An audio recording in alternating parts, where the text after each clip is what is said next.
The Untouchables is a solid Brian De Palma crime thriller with a lot of heart and sentimentality. Its story features characters that exist on the sides of either good or bad, leaving no room for anything in between. This is a very different zone for De Palma to be playing in. Later on, he would revisit this concept in films like Mission Impossible and Mission to Mars. But up to this point, most of his career had featured gray characters and protagonists doing shady gray shit.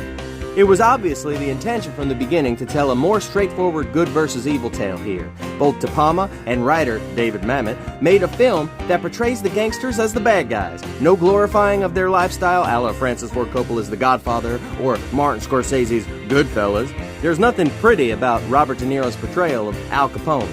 He is a vicious, mustache-twirling criminal, a mad dog of crime. Nothing more, nothing less. And Kevin Costner's Elliot Ness is the quintessential portrayal of goodness, the righteous boy next door type, and the perfect hero for an old school audience to root for. Costner is good here. If you're a fan of his style of acting, you will definitely enjoy what he's doing here.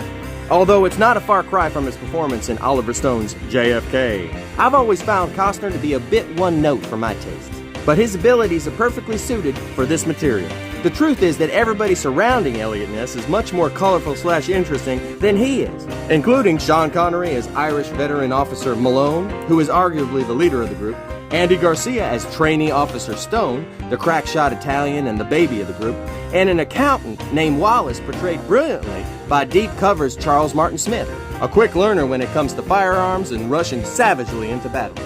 This ragtag group of Untouchables are assembled to bring down one of the most infamous gangsters of all time.